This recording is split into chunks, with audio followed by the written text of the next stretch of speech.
Salut les smarts, salut les marks et bienvenue à Catch Up, le podcast officiel des Cahiers du Catch qui regarde, résume et analyse pour vous chaque semaine les shows de la WWE.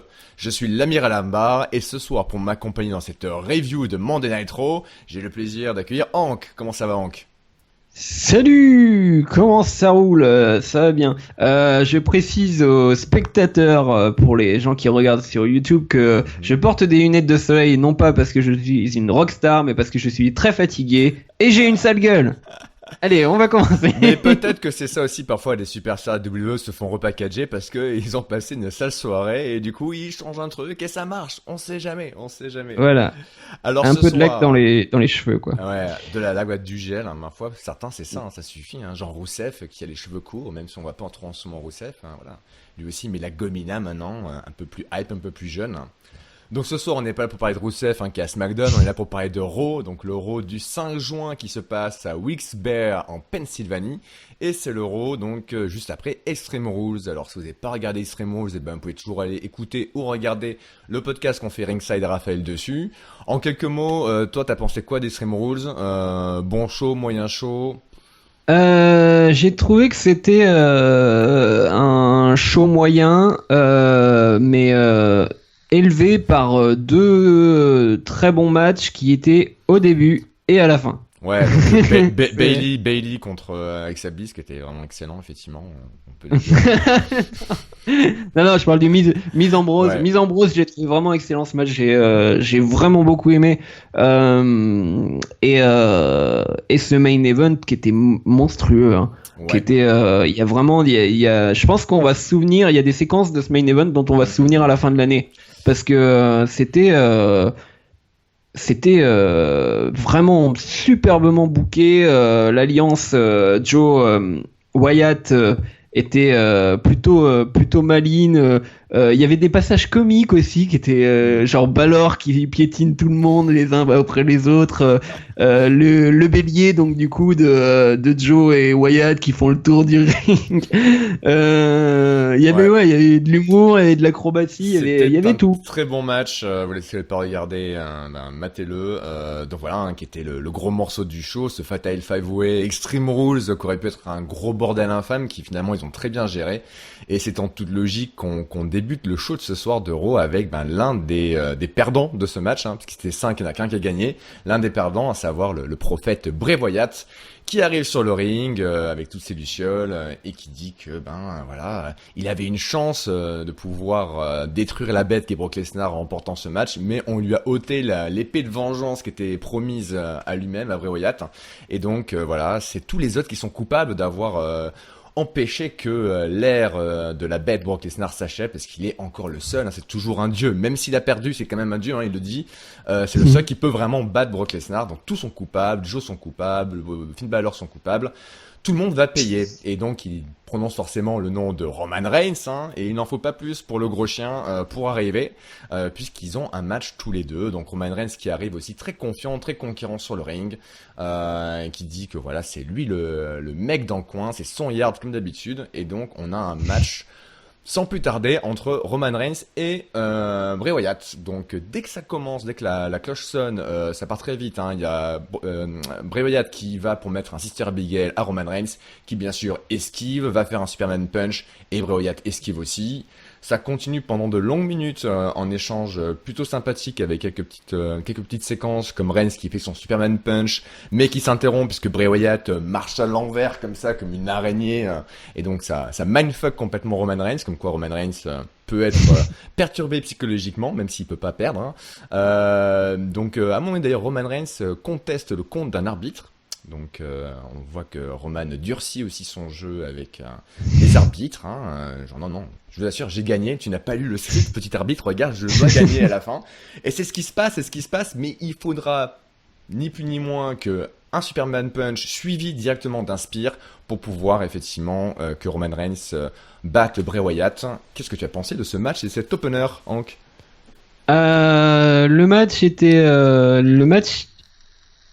Le match en lui-même, si on prend pas en compte qu'il sert à rien, il était vraiment bien. Le match était vraiment bien, mais c'est bizarre parce que Wyatt a dominé énormément et on a eu cette espèce de petit goût qui schools John Cena d'il y a 5 ans où il se faisait manger pendant les 3 quarts du match Oui. et puis à la fin c'était parti la séquence. Five Move of Dooms, ouais. Ouais, voilà, la séquence de 2-3 minutes partait, remontée, Superman et tout ça, quoi. Ouais. Donc, Bah c'est pas étonnant. On avait vu à l'époque, celle que tu racontes, John Cena, des mèmes sur internet, John Cena wins lol. Il y a les mèmes sur Roman Reigns. On avait un peu ce petit arrière-goût comme tu dis. Moi j'ai trouvé que le match était pas mal du tout, puisque même s'il y avait ce petit côté, il se fait marcher dessus pendant quasiment tout le match et à la fin il revient, déroule son moveset. Bah voilà, le fait qu'il ait mis un Superman Punch dans le match, puis ils doivent en remettre un deuxième, puis un Spear pour coucher Bray Wyatt. J'ai trouvé que c'était plutôt, je dirais pas flatteur pour Bray Wyatt, mais du moins pas aussi écrasant que bien des victoires de Roman Reigns ces derniers temps, même s'il gagne de façon incontestable sur ce match. Bien au moins il a dû mettre 2 finishers enchaînés, ce qui est généralement plus ce qu'il conserve pour des matchs de pay-per-view. Pour les weekly c'est un peu plus rare, donc du coup peut-être que c'est un moyen de conserver quand même la crédibilité divine entre guillemets de Bray Wyatt. Donc bon. moi j'ai envie qu'il trouve quelqu'un que Wyatt a le droit de battre. C'est-à-dire, en fait, je me dis, ils font les choses bien à chaque fois jusqu'à un moment. Avec Wyatt, soit ils font les choses genre juste mal, ou alors quand ils font les choses bien, ils les font mais à 90% ou à 95%, et il manque toujours ce moment où on décide de le faire gagner contre quelqu'un et qui domine contre quelqu'un. Et c'était pareil du coup au match d'Extreme Rules, c'est-à-dire match d'Extreme Rules. Si on doit faire un classement des gens qui ont dominé dans le match, qui ont été vraiment violents, etc. Moi, je mettrais Wyatt tout en haut, peut-être deuxième derrière qui derrière Reigns. Oh.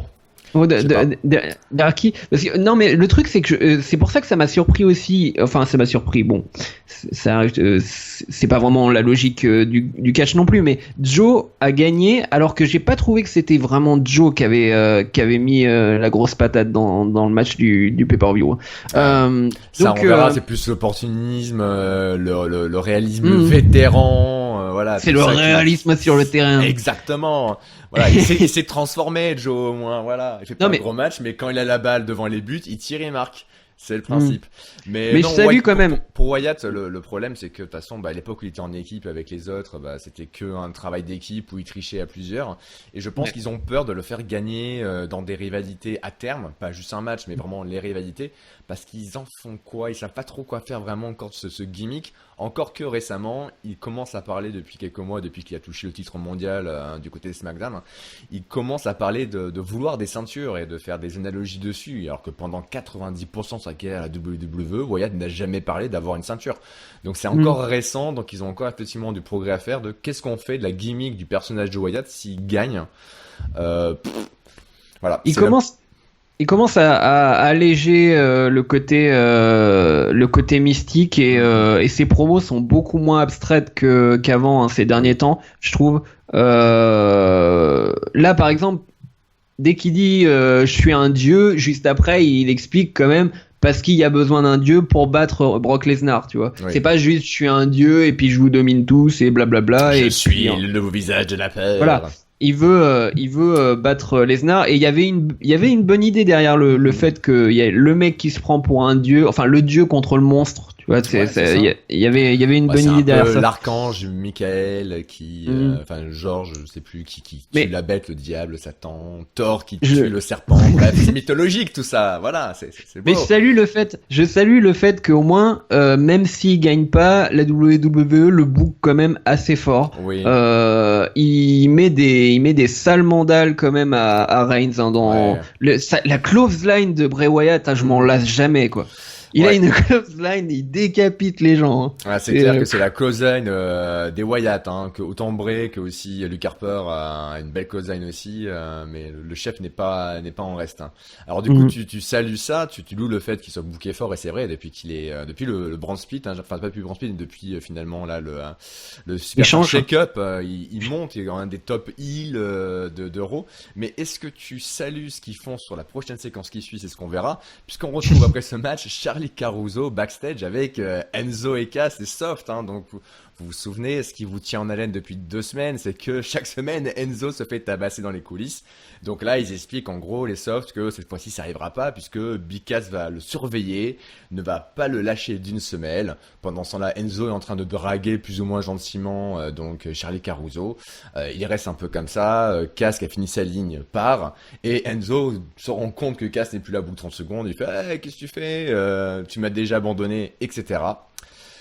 Je passe de suite à un peu plus tard dans le show. Qu'est-ce qui se passe avec nos deux loustiques? Eh bien, on voit le Miz et Maryse qui, eux, s'apprêtent à aller célébrer la reconquête du titre intercontinental par le Miz quand ils voient, effectivement, Big Cass étendu au sol. Donc, nouveauté, ce n'est plus Enzo qui se fait tabasser, mais c'est Big Cass. Forcément, tout le monde arrive, Enzo aussi. Big Cass qui reprend ses esprits, qui tend une chaîne. Et la chaîne, vous l'avez jamais vue, mais vous savez que par le mauvais goût de cette chaîne, il n'y a que Enzo qui peut la porter. Donc, du coup, Enzo qui fait, wow, attends, qui que ce soit qui t'a attaqué, il me l'a pris la semaine dernière ou la semaine d'avant et essayer de te monter la tête contre moi, c'est pas du tout ça, mec, on va savoir ce qui se passe.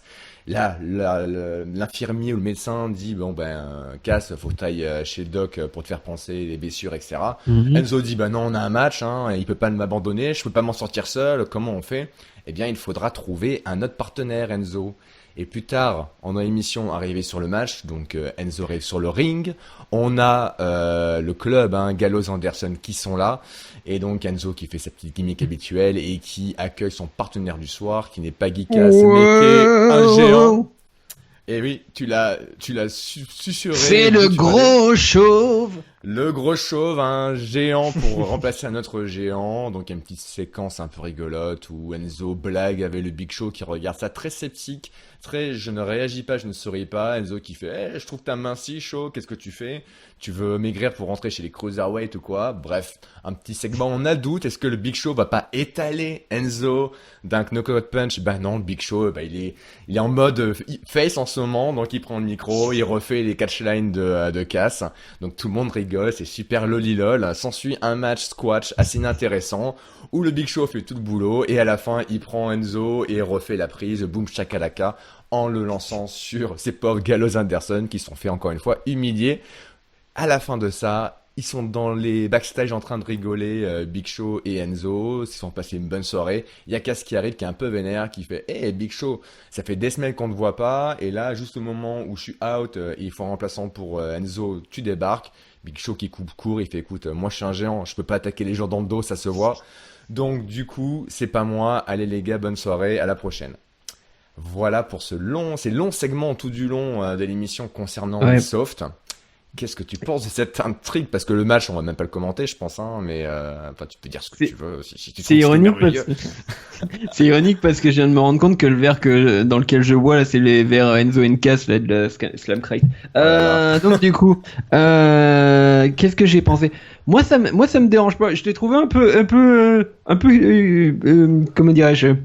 Joueur en décrivant les trucs parce que moi c'est peut-être aussi parce que je suis les émissions un petit peu pas de là c'est le premier Raw que j'ai vraiment regardé de A à Z depuis quelques semaines mais non, mais moi ça me dérange pas. J'ai même trouvé ça marrant le passage sur scène avec Big Show qui je me suis dit c'est tellement casse-gueule parce qu'il va faire il va imiter Cass, etc. Ça va être ridicule. Finalement en fait c'était sympathique. Puis à la fin bien. En fait ouais voilà, et le boom shakalaka où en fait il sait pas comment ça marche, donc du coup il le garde en l'air comme ça, il fait attends qu'est-ce que je fais non, le match en lui-même, le remplacement était pas raté, c'était un peu comique, c'est innocent, mais sur l'intrigue qui se développe sur les agresseurs mystérieux d'Enzo et Cass et qui essaient de monter l'un contre l'autre, on va pas être on va pas être content à la fin. De toute façon, Non. on les connaît ces genres d'intrigues. À chaque fois, on se dit, ah, ça serait trop bien si c'était ça, et si c'était ça, et puis à la fin, en fait, ça va être le truc le plus évident, hein, et on va faire, bah, Ou le truc ça- le plus what the fuck et décevant, rappelez-vous l'intrigue Voilà. du general manager anonyme de l'ordinateur qui s'avérait être Hans Vogel, hein, Mm. voilà. Rappelez-vous de ça. Donc voilà, là tout le monde imagine un truc super tarabiscoté, genre c'est Enzo qui fait semblant de tomber, machin. Après, du coup c'est Cass, donc peut-être qu'en fait c'est Cass qui l'attaquait, et puis maintenant Cass il assure ses arrières en faisant semblant d'être attaqué. Je pense que c'est pas aussi compliqué que ça. À la fin, on va nous dire ah bah en fait c'était le revival depuis le Voilà, début. hein, les revivals qu'on Euh, aperçoit dans un autre segment d'émission en mhm. fond, en train de faire des trucs de Top Guys. Et la semaine dernière, hein, ceux qui ne se rappellent plus, effectivement, les revivals sont plus ou moins ceux pressentis pour avoir attaqué Enzo et Kaz depuis plusieurs semaines. Voilà, il y a même des gens qui disaient pendant un temps que c'était Corey Graves, enfin c'est n'importe quoi. Euh... Non, non, donc alors, voilà, moi j'ai pas un énorme intérêt pour cette storyline, mais ouais. je suis curieux, je trouve ça meilleur que ce que faisait Enzo et Cass il y a un mois, hein. Ouais, bah Donc disons, c'est vrai qu'ils avaient jamais eu de vraie storyline, hormis celle avec Rousseff et Lana, qui était un peu plus hmm. de vaudeville, du soap opéra, donc pourquoi pas. On a un autre segment, une autre storyline à mystère, à enquête, hein, dans l'épisode de Raw depuis maintenant 2 semaines, 3 semaines, hein, puisqu'on a donc effectivement Corey Graves justement qui avait montré un texto étrange à Kurt Angle qui raconte des saloperies, vraiment des gros mensonges dégueulasses sur Kurt Angle. Kurt Angle est stressé depuis et on le revoit en train de lire sur son portable, mais c'est pas possible cette histoire, au moment où Alexa Bliss débarque. Et Alexa Bliss attend qu'elle se fasse féliciter puisqu'elle a gagné de façon éclair le match comme elle avait annoncé contre Bayley, ce kendo stick on the pole match. Et donc voilà, elle fait écoute, Stipulation de merde, ouais, faut c'est déconner, ça. j'ai jamais entendu un truc aussi débile. Et c'est pas nouveau pourtant, hein, mais ils l'ont pas oublié. On sait pas pourquoi. Il y a quelqu'un dans la WWE qui adore ça, Stamford, allez savoir. Et donc elle dit ce soir Kurt Angle, c'est bon, j'ai prévu, ça va être un show super, ça va être Alexa Bliss, This Is Your Life, en référence au segment de la semaine dernière, hein, qui avait été mon flop. Et Kurt Angle est d'accord avec moi, qui fait non, on va pas faire ça parce que le segment la semaine dernière, c'était un des pires trucs qu'on a jamais vu à Raw. Merci, merci de m'avoir écouté Kurt, c'est sympa. Donc du coup, à la place de ça, du coup, va y avoir un match pour le titre, hein, Nia Jax versus Alexa Bliss, puisqu'elle avait promis à un moment donné contre les services de Nia Jax qu'elle ait une opportunité, et c'est ce que Kurt Angle book. Donc Alexa Bliss qui va aller pleurer auprès du reste du roster du vestiaire féminin, donc auprès de Sasha Banks, Mickie James et Dana Brooke, en me disant oui, Nia Jax c'est un problème pour nous toutes. En gros, ils lui font non, la seule qui a un problème, Nia Jax, c'est toi cocotte et tu vas perdre ton titre ce soir. Plus tard, on a le match, un match assez rapide où la partition est jouée, est assez classique. Nia Jax est écrasante et dominante physiquement. Alexa Bliss qui essaie de placer des petits coups en implorant sa vie sauve face à la géante, mais rien n'y fait. À un moment donné, Dana Brooke et Mickie James vont près du ring pour voir ça de première loge. Alexa Bliss à l'extérieur, elle se retrouve nez à nez à elle, elle commence à l'échauffer jusqu'à ce que Mickie James lui balance un gros coup d'avant-bras. Disqualification donc de Nia Jax. Alexa Bliss retient son titre, Nia Jax est pas contente du tout, bref elle tabasse tout le monde et elle s'en va. Que penses-tu de l'état de la division féminine en ce moment, Hank? Alors attends, parce que là, c'est la question philosophique là après. Ouais. J'ai parlé d'abord des segments. Moi, j'ai vraiment. Alors, d'un côté, j'ai trouvé ça très drôle le truc de Kurt Angle. D'un autre côté, faut avouer que c'est quand même assez salaud parce que c'est les mecs. Ils se rendent compte juste après leur segment que le public a détesté sur internet, ça a été qualifié d'un des pires segments qu'ils ont jamais vu dans Raw. Et les gars, ils mettent tous sur la gueule d'Alexa Bliss Oui, dans le sûr. show d'après. Bon, Non. après ça restait drôle que Angle reconnaisse ça. Mais Même Alexa Bliss, du fait qu'elle dit ce soir je vais faire Alexa Bliss, This is your life, This is my life, bon voilà, c'est une façon de se moquer, on sait très bien que c'est ouais. le mec qui a pondu cette idée des scénarisés Booker qui s'est foiré, et Alexa Mm. Bliss elle a essayé de sauver les meubles autant qu'elle pouvait. Ah, mais lui faut qu'il se fasse virer là, le mec qui a fait ce segment-là. C'était mort dès l'écriture quoi. Parce que non seulement il a fait un segment de merde, mais en plus Ouais. il durait il durait tellement longtemps ce segment. C'était pour rien, C'était pour un coup pour rien. de stick au final. C'était Ouais. n'importe quoi. Bref, on va pas refaire l'histoire, mais ouais. Ouais. Et donc l'autre segment, par contre, je l'ai trouvé très très drôle le segment dans les vestiaires. Ouais. J'ai trouvé que c'était vraiment bien joué. Enfin, de toute façon, Alexa Bliss, elle est incroyable hein, au micro, en train de parler aux autres.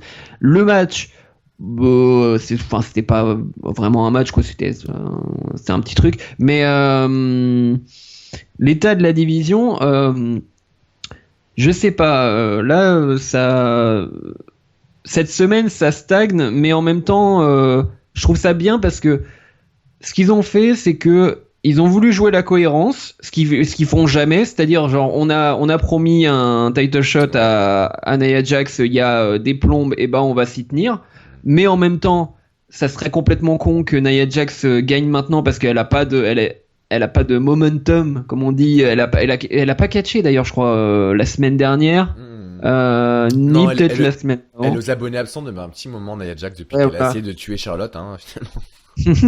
donc voilà, ça fait au minimum 2 semaines sans Nia Jax, donc elle va pas se ramener et puis gagner la ceinture. Donc Et pourtant, il la boucle tellement fort, tellement puissant par rapport à toutes les autres. Il y avait que Charlotte, on pouvait imaginer peut-être de résister, telles qu'elles sont bookées dans le main roster, hein, que à partir du moment où la match de championnat contre Alexa Bliss ou contre Sasha Banks ou contre Bayley ou qui que ce soit, à part s'il y a une triche ou une astuce comme là, comment ne pas la faire gagner? Donc à un moment donné, il faudra bien qu'ils mettent la main sur la ceinture. Je suis d'accord avec toi qu'il vaut mieux qu'ils construisent la chose, c'est une progression, qu'il y ait une envie, qu'il y ait une hype, qu'il y ait un momentum, comme tu dis, qui soit autour.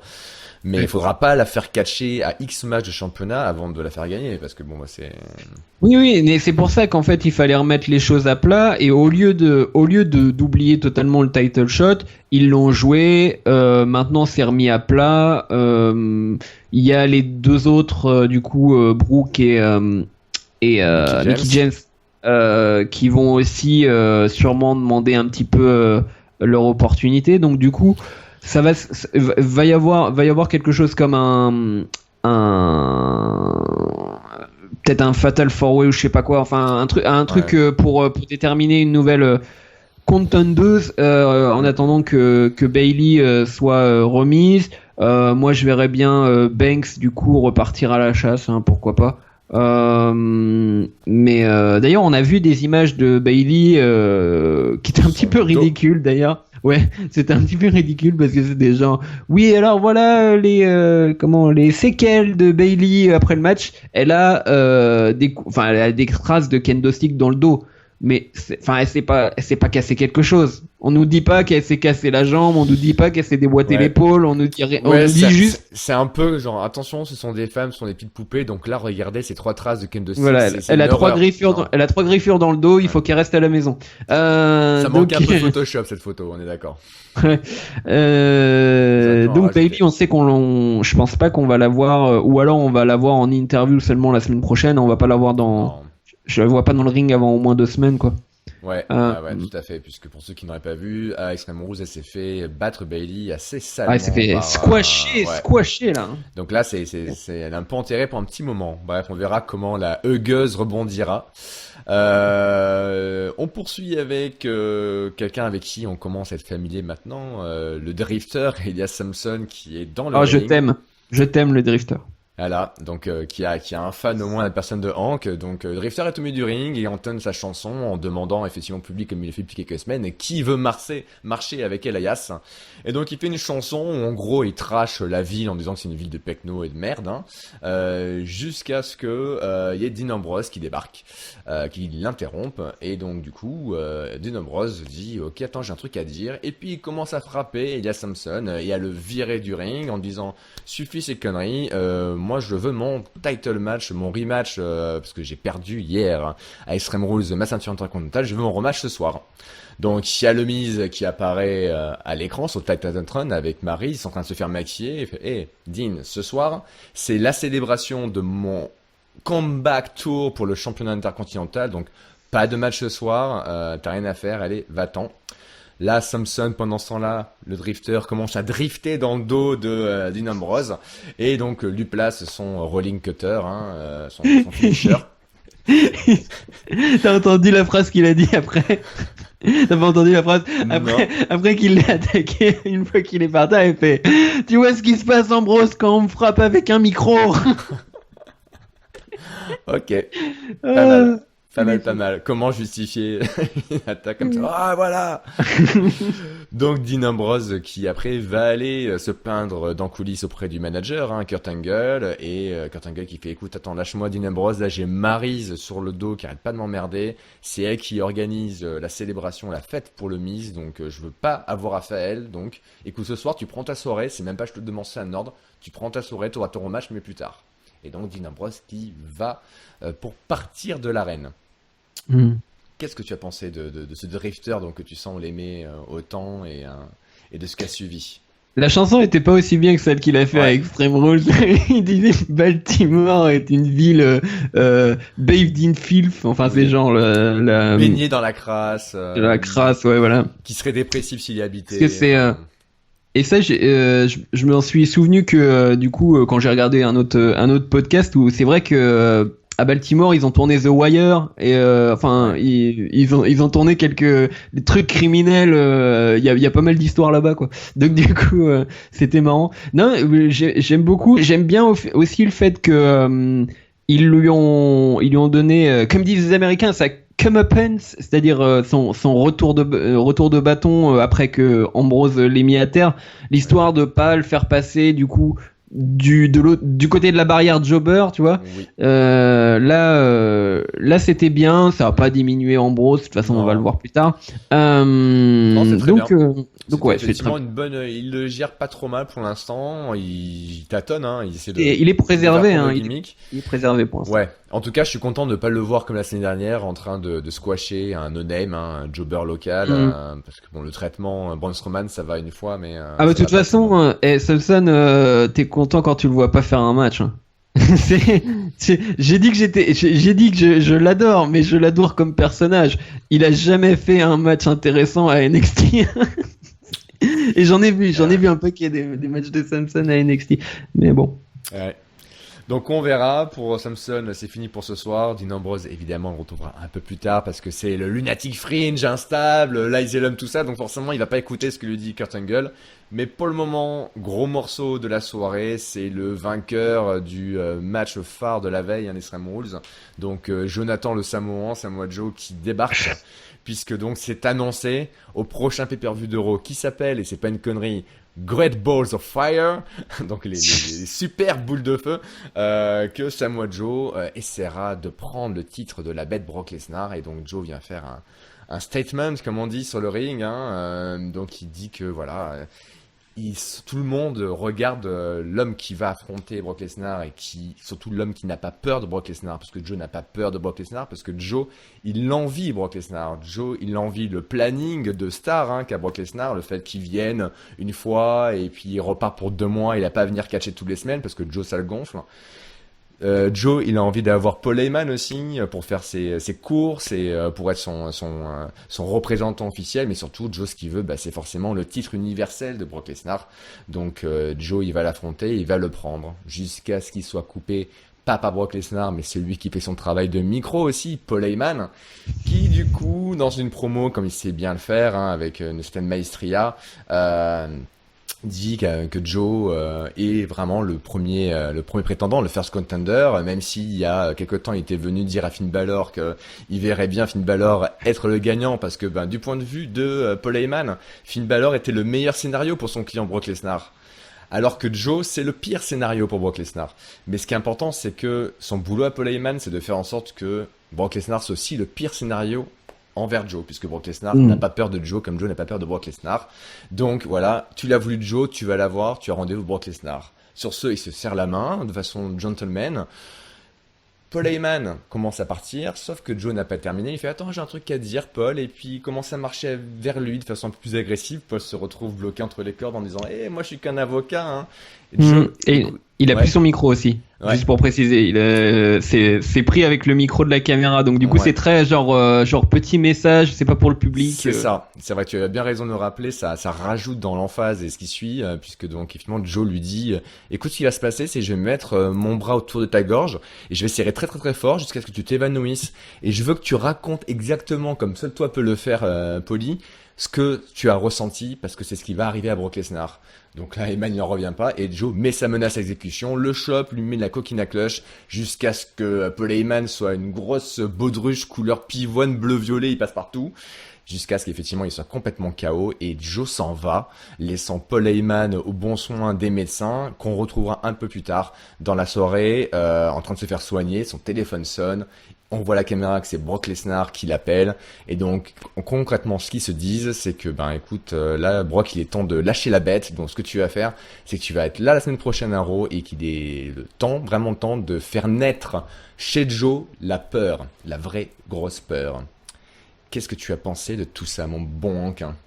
C'est un des meilleurs segments de l'année. Ah, je suis C'est, content que t'apprécies, parce que... Ah bah tout le Ouais, monde, c'est tout le monde, je pense que tout le monde sera d'accord là-dessus. Ouais. C'est Samoa Joe, il a vraiment le talent pour au bout d'une minute, 2 minutes dans ses promos, t'as l'impression que t'es dans un film. T'as l'impression que c'est vraiment une séquence. Et là, le moment où il parle à Heyman, mais c'est tellement une scène de raquette ou une scène t'es dans un film un peu, je sais pas comment dire, un truc de contrebande ou une embrouille entre Ouais, t'as un gangsters. gros C'est de bras, la grosse mafia qui menace. fait, Ouais. voilà. Ok, maintenant je sais Et comment ça va se passer, ça se passait comme ça, et t'as pas envie de le contredire, le mec. ouais, Il est effroyable. il a une façon de délivrer son texte qui est tellement précise et tellement sans hésitation et qui est Ouais. naturelle, mais qui est et Heyman joue parfaitement la peur. Il est aussi magnifique, Heyman, parce Ah que oui. il monte au niveau les expressions du visage, il monte en flip au fur et à mesure du discours de Joe. Ouais. Genre, il fait Non, mais c'est ça, hein, comme tu dis, Heyman, à chaque fois, enfin moi je suis un gros fan de Paul Heyman, à chaque fois au niveau du promo ou quand il y a une interaction avec quelqu'un, il place la barre haut et il aide les gens à aussi s'élever. Et quand t'as quelqu'un en face qui est comme Joe et qui sait jouer avec son corps, son visage, ses gimmicks, son verbe, sa façon de parler, son rythme, les deux ensemble, ça fait un truc du feu de Dieu, quoi. Enfin ouais, cette séquence vraiment, regardez-la, elle est, c'est nickel, c'est exactement ce qu'on veut voir. Et rien que pour ça, je suis content que Joe ait gagné. Parce qu'au-delà de fait de se dire, ok, Joe versus Lesnar, bah c'est pas une affiche dégueulasse, ça me donne bien envie, en plus c'est complètement inédit.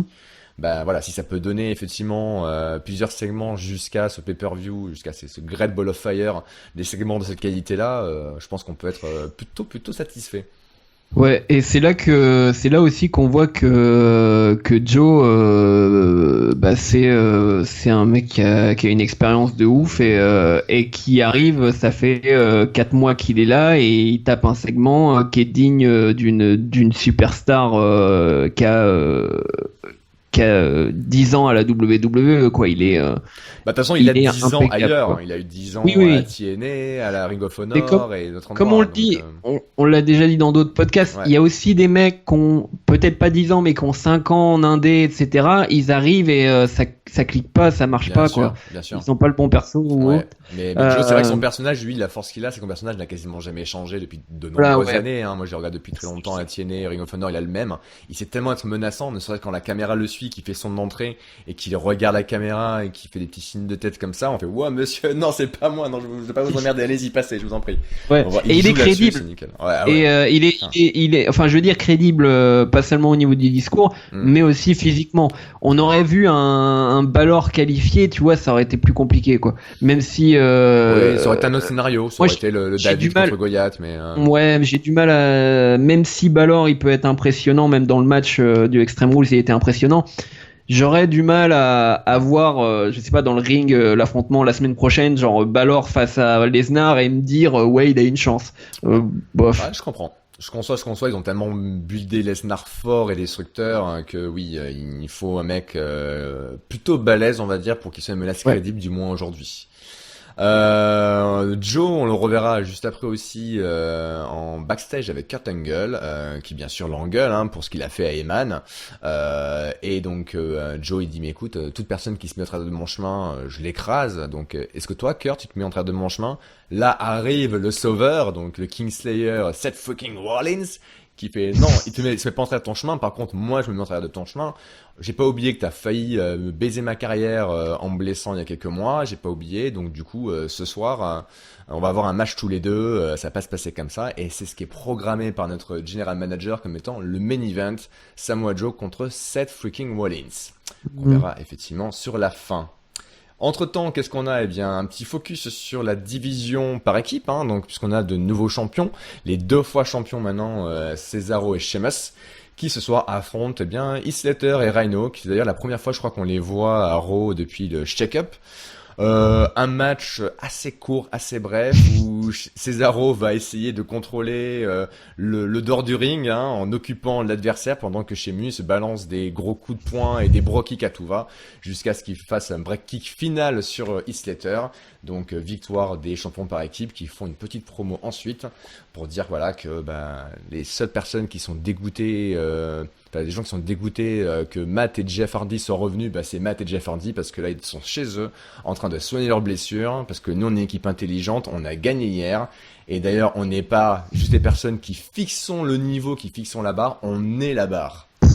Ça voilà. C'est vraiment con comme. D'où l'explication de leur pouce comme ça peut-être c'est la barre hein, voilà c'est peut-être ça, je sais pas. C'est une petite barre. Ouais. Alors, est-ce que t'es content de revoir les ceintures sur Sheamus et Cesaro? Je sais pas encore en fait. Ouais. J'ai du mal à. J'ai du mal parce qu'ils nous ont sapé. Le plaisir de supporter une tag team qu'on a commencé à adorer quoi. Du coup maintenant. Ils sont heal, mais ça leur va moins bien, je trouve. Donc du coup, moi j'ai du mal à voir Cesaro en heal, hein. Surtout Cesaro quoi. Autant chez lui c'est facile avec sa dégaine, voilà. Ses piercings, son Iroquois et son côté ultra brutal, ça passe facilement. C'est vrai que Cesaro, on aimait tellement ce côté mal apprécié par les bookers et on aimait le voir au fur et à mesure progresser dans la carte avec les dents, semaine après semaine. Genre vas-y tu vas y arriver mec, c'est Zero Section. C'est vrai qu'on nous a un peu enlevé un petit chouchou là et autant il y aurait eu un gimmick heal qui soit génial. Je pense qu'on aurait sauté le pas, mais c'est vrai que là, ça tâtonne et c'est pas. Et aussi, ils avaient un truc. Enfin, c'est pas qu'ils faisaient non plus de l'humour très très souvent, mais ils avaient ce côté un peu comique et ils ont perdu. Enfin, peut-être qu'il y en a un, mais que je trouve pas drôle, mais ils ont perdu leur côté comique, donc du coup, ils sont pas assez heal pour être vraiment, je trouve, détestables et ils sont pas comiques non plus, donc du coup, il manque vraiment quelque chose. Ouais. De toute voilà, manière, je trouve, personnellement, j'ai déjà dit, je suis pas très convaincu par les Hardys, notamment par Matt, en termes de ring. Leur match Extreme Rules, j'ai pas trouvé ça. Il y a plein d'incohérences, d'illogisme par rapport à la stipulation stickage, je trouve. C'est vraiment incompréhensible les décisions des uns des autres à un moment donné. Et pareil, chez Monsieur Cesaro, leur façon, il a le nouveau gimmick, on est la barre. J'ai du mal, donc c'est pas très jouasse les perspectives au niveau du top de la tag team. Vivement que les top guys reviennent. Et puis petite larmichette pour Slater et Rhino qui étaient champions il y a un an peut-être. Ils se sont fait squatcher comme des grosses merdes. Hein. C'est comme si je pense que c'est la première fois depuis le shake-up qu'ils sont arrivés à Raw qu'ils ont un match et ils sont là juste pour 2 minutes. Retour à la case jobage. Ouais. On n'a même pas vu leur intro. On est revenu de la pub, ils étaient déjà dans le ring. Enfin voilà. Ok, donc courage les gars, vous pouvez y arriver peut-être, mais pas ce soir en tout cas. Pas ce soir. Un qui veut y arriver, c'est qui? Eh ben, c'est TJP.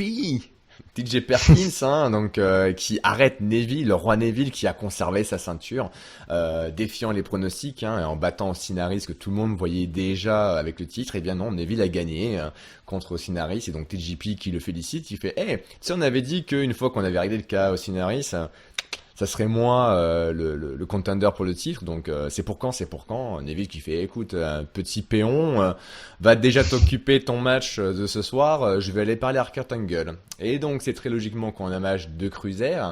Donc TJP contre Mustafa Ali. Donc on a un match plutôt voltigeant, agréable entre les deux, qui sont de très bons athlètes. Hein. Donc il y a des spots assez sympas. Ils déroulent leur arsenal, rien d'extraordinaire, de nouveau, mais donc on a effectivement Mustafa Ali qui fait son fameux diving tornado DDT qui est vraiment de toute beauté.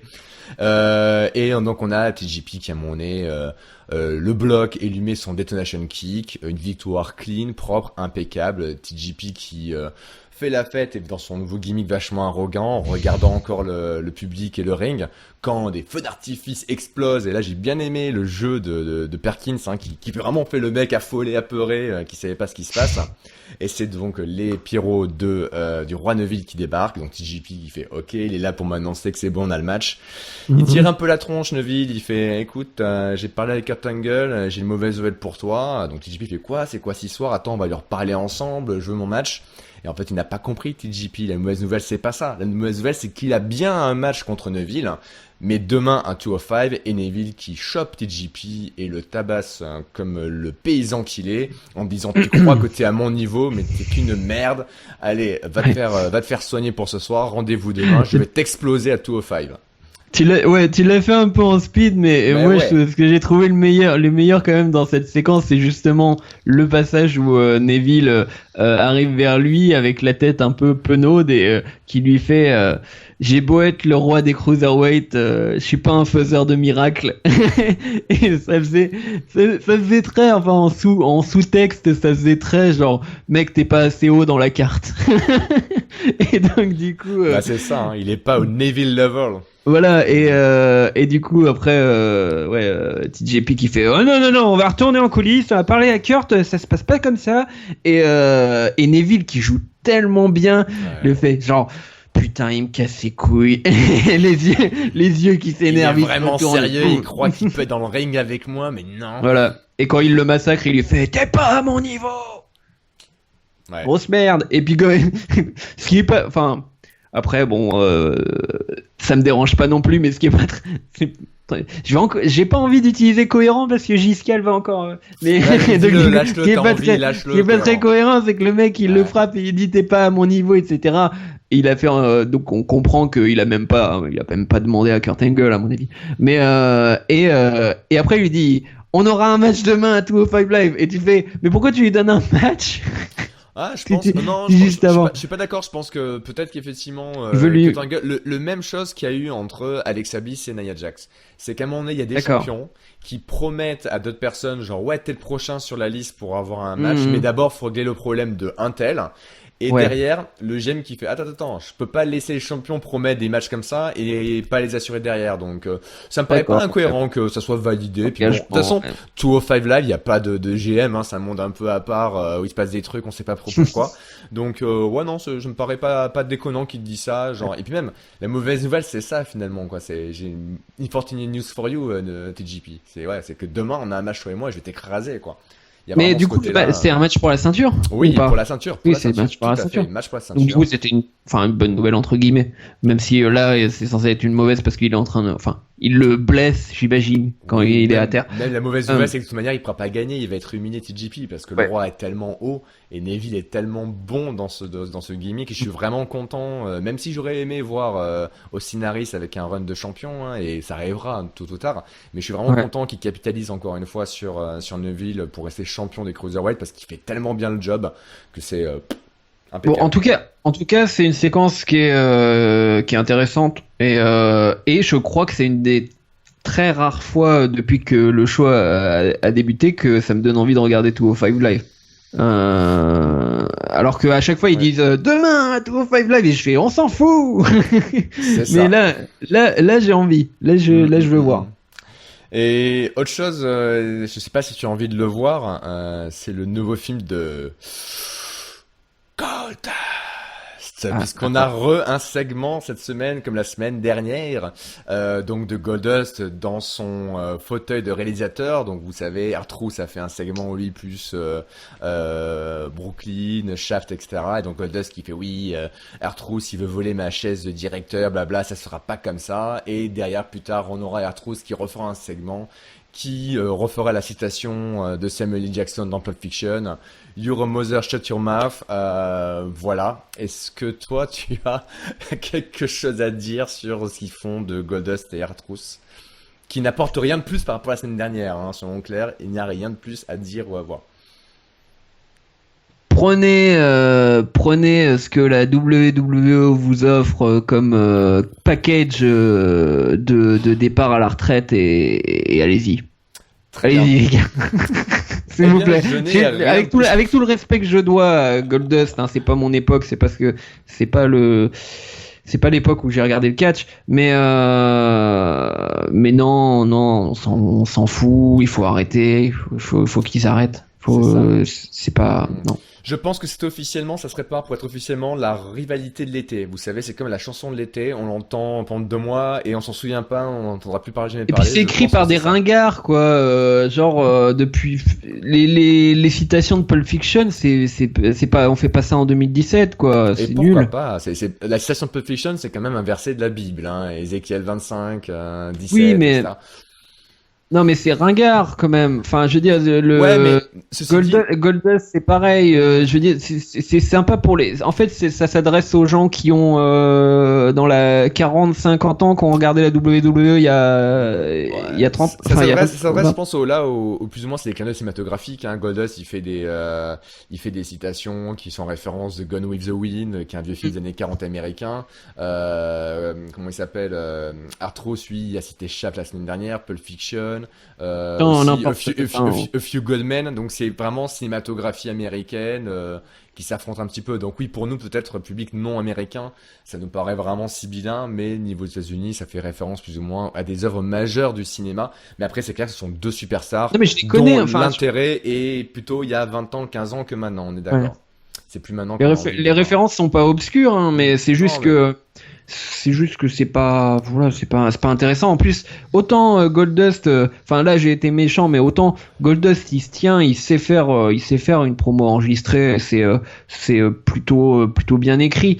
Mais R-Truth c'est catastrophique, c'est de la merde. Il a aucune et au bout de autant d'années, il sait toujours pas délivrer une promo avec une cadence potable. Hein, c'est chiant. Hein. You C'est gotta chiant, get regarde. got! Ouais, Oh là là. c'est dire et what's up. Bref, what's up, et ben on retrouve encore Kurt Angle, hein, accroché son téléphone, hein, c'est un GM qui n'en démord pas.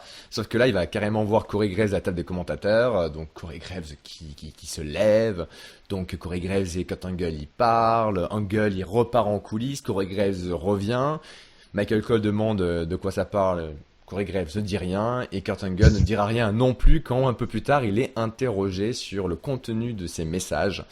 Ça nous apprend rien de plus, sauf qu'on voit le moment où Kurt Angle s'en va visiblement de l'arène et en profite pour se refaufiler dans l'arène celui qui a été plus ou moins viré un peu plus tôt pour la soirée, à savoir Dean Ambrose qui se dit ah bah tiens si le patron il est plus là ce soir, je vais revenir, il y a un mec avec qui j'ai envie de parler. Donc, Il est resté au frais à côté des poubelles. ouais, pendant à peu près une demi-heure, 3 quarts de Ouais, show, une il a fait, je demi-heure. vais attendre mon moment. Au sujet de cette storyline mystère entre Ouais. Kurt Angle, Corey Graves, etc., quel est ton ressenti pour l'instant et ton pari Je- sur le sujet? Je trouve ça pas. En fait, je trouve l'idée est bien, mais par contre, à chaque fois qu'il y a une séquence, je trouve ça tellement ridicule. Déjà, je trouvais que c'était très bizarrement écrit. Je crois que c'était la semaine dernière où t'avais Kurt Angle qui disait. Mais est-ce que c'est vrai ça et tout et en lisant un de ses propres SMS, je crois. Donc du coup, c'était étrange, genre. Tu devrais savoir si c'est vrai, si c'est un truc sur toi, si c'est un truc Oui. qui dénonce un truc sur toi, tu devrais savoir si c'est vrai. Donc du coup, pourquoi tu demandes est-ce que c'est vrai ça? Non, C'est Is This c'est For Real? Is This For Real? C'est sérieusement, sans déconner, il y a vraiment ça qui tourne. Genre voilà quoi, c'est même ouais. si ce qu'il disait c'était un truc qui était inventé, il s'étonne du fait qu'on raconte Ouais. ça sur lui. C'est plus dans Ouais. ce sens-là. Isis for Real, mais ouais. Ouais, Mais c'est vrai que mais- ça reste récipilant. On sait toujours pas, après 3 semaines, 2 semaines, on sait Mhm. toujours pas c'est quoi le contenu et qui c'est qui peut être derrière. Donc on n'apprend pas plus. Hein. Ils saupoudrent, ils y vont lentement, Ouais. ils construisent Et le truc vraiment petit à petit. Donc j'ai lu comme quoi, je sais plus qui disait, enfin avait sorti cette vanne sûrement sur Twitter de genre quand Kurt Angle montre son portable à Corey Graves, c'est un peu comme quand t'es en train d'expliquer les SMS à tes parents. C'est ça. alors Les ça gars, c'est un smiley, c'est un emoji cœur. oui, non, mais Voilà. c'est tellement ça, genre, il monte son portable à Corey Graves, il fait, genre, c'est bon. Tu peux pas lui forwarder le message ou lui, non, t'as besoin de lui montrer, regarde. Enfin bref, Eh oui, comment, c'est comment plus je fais visuel. pour répondre? Mais ouais, bon, voilà, c'est. Tu Ouais, paries sur on quoi va dire toi? que ça vaut le coup sur. Juste le dernier truc, ça vaut au moins le coup sur les passages où justement ça oblige Corey Graves de se barrer de la table et à chaque fois t'as quand Michael Cole qui fait oh qu'est-ce qui Qu'est-ce qui se se passe? passe quand même? C'est bizarre. Et à chaque fois Corey Graves il arrive, enfin il revient et il fait non rien de Ouais. spécial, reprenons le show. Mélenchon, regardez, c'est Callisto qui arrive. Regardez, Oui, c'est Callisto. c'est Ah, ça important. m'a fait tellement rire. Regardez, c'est Callisto. Comme si on en avait quelque chose à battre. Et donc, c'est qui, c'est quoi? J'en sais foutre rien. Franchement, j'aurais même pas Ok. de suspect ou quoi que ce soit Ouais, parce bah, qu'on c'est sait pas pas ce évident, que on sait c'est. pas. Ouais, ouais. Le seul truc que je pourrais deviner, c'est que c'est un rapport avec le retour de Stéphanie ou de Triple H. Ouais, ce que je disais la semaine dernière, effectivement, Voilà. il y a des chances, ça soit un coup de McMahon, ça c'est clair. Ou du Mm. moins du couple infernal de l'autorité. Mais dans tous les cas, regarde Hank. C'est Mhm. qui sur le ring? C'est Callisto, mais oui, c'est lui, il est là. Ah oui. Voilà, Oui. Callisto, donc qui, dans le pré-show de Extreme Rules, a gagné contre Apollo Crews encore une fois, en mettant un Soledad del Sol en coup de pied au passage à Titus O'Neil. Et donc, on a le rematch entre Callisto et Titus O'Neil. Et donc là, un combat rapide que je ne vais même pas vous décrire, juste le finish. C'est Callisto qui fait tomber sur Titus O'Neil en lui tenant le slip, comme avait fait Titus O'Neil la semaine dernière. Ah, c'est l'arroseur arrosé. Hein, qui ira bien le dernier. Donc voilà, il y a Apollo Crews à la fin qui rentre dans le ring et qui rigole, hein, qui se fout la gueule de Titus O'Neil. Donc Titus O'Neil qui fait la tronche. Voilà. Un commentaire? Non, mais c'est con parce que ils Oui, auraient. c'est con. Voilà. Ouais. Merci, Non, mais ils avaient quelque chose parce que ils auraient booké O'Neil et Cruz en heel. Ils auraient commencé à les faire basculer un petit peu heel, à tricher en permanence, du coup à bien pourrir Callisto sur plusieurs semaines ou peut-être contre d'autres gens pas forcément très haut dans la carte ou très important. Ça aurait bien marché. Puis du coup, au fur et à mesure, on aurait eu un petit peu, je pense, on aurait pu avoir un peu plus de personnalité de la part de Cruz. Donc, oui. c'est pas, Oui, c'est bien ça. C'est le même conseil qu'on disait il y a un an dans les podcasts. Ouais. Déjà. Ouais, mais avant, on disait juste, faut le faire devenir heel. Là, moi, j'aurais dit heel comique, tu vois. Mais faut qu'il ait un gimmick en fait. C'est juste ça quoi. Qu'il soit il face, comique, méchant, etc. Faut juste qu'il ait une personnalité. C'est ça. Et le problème, c'est que c'était déjà le problème il y a un an quoi.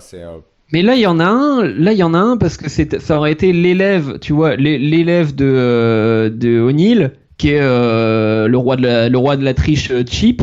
Et du coup, il y aurait pu y avoir. Bon, après, ça peut toujours se passer, mais genre, il décide de s'associer. Du coup, il triche, et puis, je sais pas, un jour, il y a une embrouille ou quoi que ce soit. Et là, Cruz part genre heel puissance 2, trahit O'Neil, et là, on a un personnage. Là, Ouais, on a voilà. le truc. Tout à fait. Donc, Et pour l'instant, il n'y a toujours pas de personnage. Voilà. Et si, quand même, une Nouvelle chose sur fois. ce segment, on voit dans les coulisses pendant le match, quand même, Akira Tozawa, qui regarde le match avec intérêt, puisqu'apparemment, Titus O'Neil l'aurait contacté pour lui dire, regarde le match, et puis si ça t'intéresse, tu es le bienvenu dans la Titus Brand. Donc, Voilà. est-ce que Tozawa va sortir du périmètre Cruiserweight, maintenant, sa rivalité avec Henrik est enfin terminée? Est-ce qu'il va venir soit affronter Apollo Crews ou rejoindre Apollo Crews dans la Titus Brand? On sait pas trop, mais bon. Et est-ce que ça va être encore Kalisto qui va devoir se taper tout ça? Ouais. Parce que j'ai l'impression que c'est Kalisto, lui, c'est le serpillière man. Oui, mais il y a des chances, je pense, que ça finisse en tag team match Kalisto et Tozawa contre Cruz et Titus O'Neil. Je pense que ça peut finir comme ça. On verra bien. De toute façon, qu'importe. On a frôlé le Jobbers World là. Il est temps de passer à, par contre, des A-listers, des gens qui sont des gagnants comme Le Miz, donc qui a regagné sa ceinture intercontinentale suite à son match contre Ambrose. Et donc on a donc la célébration, la fête, le comeback tour du Miz. Et donc on a Maryse sur le ring et on entend pour la première fois depuis très longtemps le team song de Maryse en français. Hein. Pourquoi fais-tu tout ça? Donc elle est là, elle accueille en français encore une fois ces mesdames et ces messieurs. Et donc le Miz arrive, ils refont la rétrospective de la soirée d'hier. Là il y a un chant du public qui dit You deserve it. Tu le mérites en disant au Miz et qui réagit superbement en disant ce chant signifierait tellement plus si vous ne le sortiez pas à chaque fois qu'il y a une superstar qui gagne un titre. Et ça, c'était juste merveilleux pour casser et se reprendre de la hit derrière. Donc ça, encore bien joué du Miz. Il dit que là, par contre, ils ont pas tort. Effectivement, lui, il mérite et c'est le seul mec qui mérite le titre intercontinental. Donc voilà, il se gargarise de sa victoire. Donc il y a des ballons avec écrit Le Miz en ballon doré. Tout est décoré. Il y a un mec déguisé en ours, en peluche mascotte d'ours qui tient un panneau Congratulations.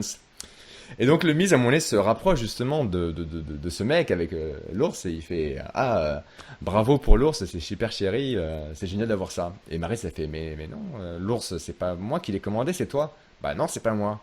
Bah c'est qui alors? Là le Miz commence très suspicieux, le Miz il est pas bête, il se rapproche de l'ours et puis il le chope. Et il lui fait un skull crusher finale. Cash, il fait pas autre chose avant, il fait direct le skull crushing. Bam. L'ours est séché. Il va pour enlever le masque, il fait « Hey, le public, voici votre ancien champion intercontinental, Dean Ambrose. » Et ben non, c'est pas lui, c'est pas Dean Ambrose, c'est un mec on sait pas qui. Le Miz bloque 2 secondes, regarde Maryse, ils comprennent pas, il fait « Bon bah au moins tu pourras raconter à tes potes que tu t'es fait casser la gueule par le champion intercontinental. » Et le vire du ring. Juste fabuleux. Ensuite, qu'est-ce qui se passe? Il y a des gens apportent un gros carton, une grosse caisse, un gros paquet cadeau qui doit faire 2 mètres de haut sur 1 mètre de large. Le Miz dit, oh là, quel super gros paquet, on pourrait mettre n'importe quoi dedans, on pourrait même mettre n'importe qui. Et là, il prend une chaise et il commence à mettre des coups de chaise dans le carton. Il plaque le carton au sol en lui faisant, je sais pas quoi, un body slam ou j'en sais rien. Il se relève, il met des coups, à mon nez, il met une tombée de coude juste merveilleuse contre le paquet cadeau. Pendant ce temps, la Maryse à côté est mortifiée, le supplie d'arrêter, puisque effectivement, il arrache tout et à la fin, il ressort une grosse tête d'horloge, une grosse horloge, vous savez, les vieux coucous qu'on a chez les grands-parents. Et Maryse qui fait, bah oui, c'est l'horloge, la vieille horloge de mon grand-père, car comme toi, elle est sans âge. Tu as tout gâché, Mike. Et elle lui jette le micro, elle s'en va, vexée que le Miz, il détruit son cadeau. Donc là, il remonte sur le ring, il fait, non mais bébé, je t'en prie, reviens. Et pendant ce temps-là, il se rend compte que le caméraman qui filmait ça, oui, il lui crie, je t'aime en français. C'est beau, on a envie de pleurer. Et il y a un caméraman qui est là pour filmer derrière, et le caméraman enlève sa casquette, ses lunettes, sa caméra, et on voit que c'est Dean Ambrose qui lui colle donc un Dirty Deeds Out of Nowhere. Et donc Ambrose qui prend donc effectivement un peu de champagne avant de repartir. Segment qui a été super fun. Comment tu as trouvé ça, toi? Du coup, on avait Samoa Joe dans le top des segments dramatiques de l'année. Ouais. Et bah là, on a le Miz dans le top des segments comiques de l'année. Oh, je me le suis passé. J'ai dit à Ringside sur le chat, je me le suis passé 2 fois le segment tellement. Tellement le passage du paquet cadeau de mettre la tombée de coude, des coups de chaise aussi, c'est juste génial. Et on sent qu'il est énervé, il est vraiment dedans, il joue super bien comme il le sait bien le faire, mais c'est vraiment excellentissime quoi. Très très bien joué. Ça ne fait pas forcément avancer leur rivalité, on est d'accord, mais c'est un segment qui était vraiment. Autant des fois on se fait abreuver de segments inutiles et qui sont un peu moyen chiants. Là c'était vraiment pour le coup très bien mené, très bien joué. Donc ouais, bravo quoi. C'était. C'est là qu'il est. Ça fait plaisir que Après, je sais pas à quel point bon, c'est de la collaboration, etc. On voit quand même que c'est la marque du Miz. Enfin, il doit participer en partie à l'écriture parce qu'on sent quand c'est il y a des séquences du Miz, c'est les séquences du Miz. Tu vois le genre d'humour, tu vois le genre de Mm. construction. Et, euh, Bah, il a un personnage et qui est tellement présent, du moins qui est vraiment tellement mm, défini. Vraiment, son personnage, on pourrait le décrire, quoi. Il y a des catcheurs un peu comme ça, comme aussi Jericho, etc. Enfin, vraiment, ils ont des traits de caractère très identifiables, des façons de parler, etc. Que du coup, oui, ça cette patte-là, ça ce goût, on voit que c'est le Miz, quoi. C'est pas une promo qu'on a mis dans la main de quelqu'un comme ça ouais. au hasard, et voilà. Non, non, non, c'est vraiment Et, très euh, typique. et c'est comme ça que je suis content qu'il le laisse justement Hmm. faire son humour à Monday Night Raw et que là on voit qu'il a toutes ses libertés, il a autant de libertés qu'il avait à SmackDown et finalement le Miz c'est le mec qui nous vend une rivalité que tout le monde il y a 2 jours, enfin avant le pay-per-view était en train de dire bon Dieu il faut que ça se termine après le pay-per-view etc. Là Ambrose, il fait le job, hein, il est pas exceptionnel, mais il fait son job. Oui, non. Euh, et finalement, bah, voilà, tant que ça se passe comme ça toutes les Ouais. semaines, moi ça me va. C'est divertissant, voilà. C'est un segment qu'on a Mm. vu divertissement. On nous dit tellement que le catch WWE, c'est du divertissement sportif. Et ben là, clairement, c'était la partie divertissante comme on aime la voir. Comme ce qui suit juste après. Et la partie sportive, comme en tout cas, je sais pas toi, mais moi j'aime à le voir puisque c'est le main event. Samoa Mhm. Joe contre Seth Rollins. Donc un match entre les deux, hein, c'est pas une nouveauté. Ils s'étaient déjà affrontés plusieurs fois, mais c'est toujours un plaisir là pour le coup de les voir. En tout cas, cet affrontement-là, moi, m'a vraiment laissé un très très bon souvenir. Donc du coup, ça commence comment? Ben Joe, vous savez, il a sa serviette, il la balance à la gueule de Seth Rollins et il se profite des distractions pour lui mettre cette série de jabs. Donc très rapidement, Joe prend le dessus sur le match, va pour faire une powerbomb, mais Rollins contre avec un super Hurricane Rana. Donc voilà, des échanges entre la violence et la technique voltige de Joey Rollins qui sont vraiment agréables. Un peu plus tard, on voit notamment Rollins qui va pour faire une Sing Blade et Joe qui l'arrête en plein mouvement pour le massacrer, le lâcher par terre comme un gros sac de patates. C'est assez impressionnant. Et donc, sur la fin du match, parce que le match c'est beau, vous pouvez le regarder si vous voulez. Donc, Ouais. on a Rollins qui fait sa Falcon Arrow donc pour tomber de deux. Rollins qui va se faire malmener par Joe, mais contre avec un Sunset Flip, toujours pour un compte de deux. Là ensuite, un super kick face à Joe. Rollins qui va monter sur troisième corde, certainement peut-être pour un Phoenix Splash, on ne sait pas. Mais là, eh bien, on voit la vidéo des Wyatt. Donc de Bray Wyatt qui intervient, fondu au noir. Ça revient sur le ring, Rollins est surpris et distrait, regarde ce qui se passe, et bien du coup, Joe, pendant ce temps-là, profite de mettre sa coquine à clutch, hein, sa prise de soumission coquine, et donc Mhm. Rollins se tombe dans les vapes, comme Paul Heyman un peu plus tôt, et comme Finn Balor la veille, donc victoire de Joe avec cette intervention vidéo. Donc voilà, je vais pas raconter le match dans le détail parce qu'il y a vraiment des séquences qui étaient chouettes.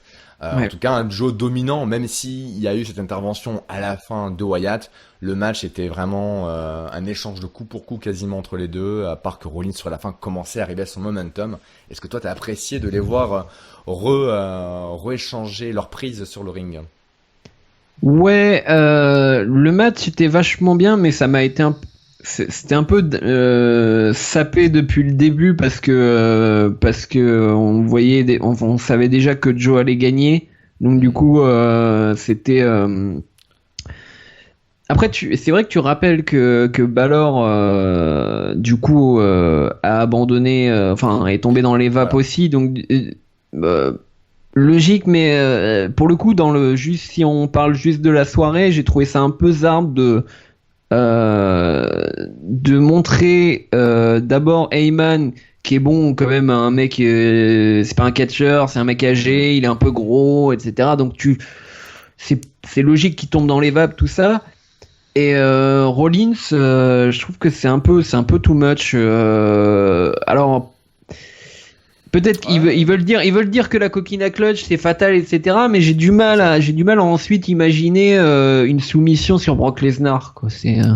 Mais Bah, on verra, sachant que Joe, quand même, c'est pas son gimmick aujourd'hui la WWE, mais à l'époque où il était un membre éminent hein, de la TNA, il était le connu comme submission Machine, ouais, spécialiste Samoan Machine. ou La Samoan machine Machine. samoan de soumission, à savoir qu'un peu l'image d'un scénariste, il est capable de, ou un Daniel Bryan finalement, de pouvoir t'enchaîner dans un match 10 prises de soumission, dans des transitions. Mhm. Donc, s'ils vont vers cet angle-là, ils annoncent, ils font ça pour montrer que Joe est vraiment fatales avec ses prises de soumission, que ce soit la Coquina Clutch ou un autre, et qui vont faire un affrontement un peu technique, un peu prise, MMA ou contre Brock Lesnar. J'avais un point un peu technique contre Brock Lesnar. Ouais, non, il est capable de faire des prises de Ouais. soumission, Brock Oui, Lesnar. oui. Donc, il peut y avoir un duel là-dessus qui peut ne pas être intéressant et qui va donner un équilibre aussi, je trouve, original, compte tenu de leur gabarit assez imposant tous les deux. Mhm. Donc, même si je comprends le fait, genre, ok, Paul Heyman qui tombe dans les pommes, logique, Ouais. Rollins un peu moins, n'oublions pas que Rollins, c'était à l'issue d'un match où c'était donné, donc du coup, le mec est fatigué, il s'est pris des coups, il sort d'un match d'Extreme Rules aussi de la veille.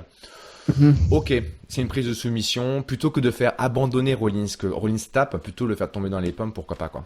Je sais pas C'est, si tu l'as dit, mais du coup, en fait, le truc de Wyatt aussi, c'est que Rollins, un peu plus tôt, l'a traité de faux prophète Ouais, tout à fait. pendant la promo. Bah, juste au moment où il y a eu le booking de Ouais, Joe. avec Kurt Angle, Joe et Rollins, Ouais, voilà. tout à fait. Hein. Je sais plus pourquoi il reparlait de Wyatt, Parce que mais ouais. il dit qu'il est Seth freaking Rollins, qu'il n'est pas Vin Balor, il est pas Roman Reigns, il est certainement pas ce fou prophète que Wyatt. Ouais, Donc voilà. voilà. Donc peut-être que c'est C'était un peu- Wyatt qui a mal pris l'histoire et que ça nous annonce peut-être une rivalité à venir. Ouais. On verra Bah, bien. Wyatt, il est open bar pour perdre contre tout le monde. Hein. Ah, C'est. eh oui. Ouais, moi je suis Dieu, je vais tous vous niquer, ou plutôt perdre contre vous. Ou Et, pas. donc, Bref, donc voilà. on verra bien.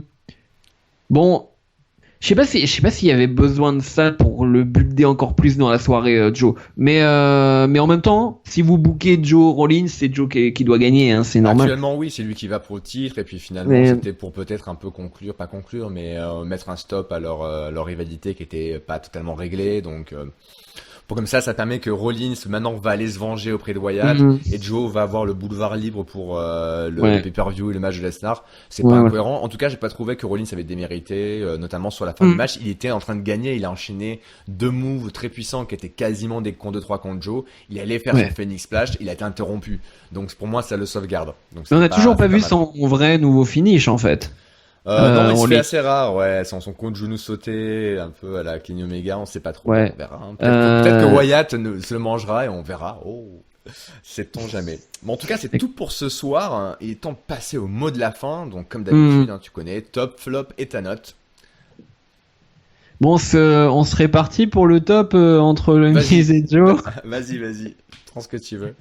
Non, moi je vais prendre le Miz. Donc moi mon top c'est le Miz, même si Joe, bon, c'est plein de trucs à dire aussi dessus. Mais le Miz toujours fantastique et surtout un mec qui nous vend une rivalité qui Périmé finalement, déjà. ouais voilà, qui est périmée, qu'on a déjà vu, etc. Et il suffit du talent créatif d'un mec pour nous offrir de l'humour et donner aussi du sens à la rivalité. Là, avant c'était redorer le blason de la ceinture. Maintenant, c'est fermer le clapet de Ambrose et voilà et continuer son comeback tour. Donc voilà, c'était génial. Le flop. Le flop, qu'est-ce que c'était Bon, je vais faire la facilité, je vais dire Goldust et R-Truth, mais il y avait sûrement d'autres choses à critiquer. Mais dans l'ensemble, je trouve que c'était un Monday Night Raw avec au moins, si je compte, deux trois bons matchs, deux trois vraiment bons matchs.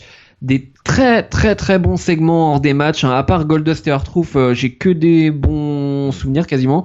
Même Alexa Bliss, tellement mieux que la semaine dernière, hein. Toutes les séquences, Ouais. tous les moments où elle était au micro, c'était nickel. Comme quoi, dès qu'on lui file pas de la merde, elle est fantastique. Donc voilà, et j'étais vraiment content de ce Raw, donc je vais lui mettre même un 4. Waouh. Je vais mettre un 4. Ouais, bah dis donc. Parfait. Parce que ça m'a hypé pour la suite. Bah super, tant mieux, tant mieux. En ce qui concerne mon flop, ça va être le traitement infligé à Ishitter et Rhino, hein, comme on disait, qui étaient champions il n'y a pas si longtemps que ça, à SmackDown, et là, qui se font squatcher. sans rien, c'est un peu désolant. Bref, voilà, c'est comment ne pas utiliser du talent qui pourtant génère en plus de la bonne pop pour des middle cards ou des top middle cards. Donc voilà, c'est pas très productif tout ça. Et mon top, effectivement, puisque tu m'as laissé, sera Joe, qui autant au micro que dans son match a délivré un truc vraiment génial. Et je suis content de voir qu'enfin, ça y est, dans Main Roster, on lui donne de l'espace pour pouvoir montrer ce qu'il sait faire à tous ceux qui ne connaissaient pas de longue date. Et je vais mettre pas un 4, mais un bon 3,5, très divertissant. J'espère juste qu'ils vont avancer un peu plus vite sur l'intrigue mystère de Kurt Angle, etc. Parce que une semaine ça va, 2 semaines ça va, mais faut pas qu'ils nous fassent ça 3 semaines. Hein. On veut du neuf maintenant. Donc c'est fini pour ce Monday Night Raw. Comme d'habitude, eh bien vous pouvez nous retrouver sur iTunes et sur PodCloud pour l'audio, sur YouTube pour la vidéo. Vous pouvez bien sûr nous rejoindre sur le forum des cahiers du catch, mais aussi sur Facebook et Twitter avec donc le nom de la page et du compte CatchUp CDC. Laissez-nous des commentaires, dites-nous ce que vous avez pas aimé, des pouces, des likes, etc. Merci bien. Et puis vous retrouverez comme d'habitude le supplément SmackDown très prochainement par nos amis de l'équipe bleue. En attendant la semaine prochaine, Hank, merci à toi pour ces analyses et puis ce 4 enthousiasme pour l'avenir. J'espère que tu auras raison d'être hypé. Hein. J'espère on verra si on est déçu la semaine prochaine, mais ouais, on est sur une bonne remontée entre le pay-per-view et les Raw. Là, on est sur une bonne voie. C'est plutôt cool. Donc, écoutez, on vous dit à très bientôt et d'ici là, passez une excellente semaine plein de catch. Salut. Salut.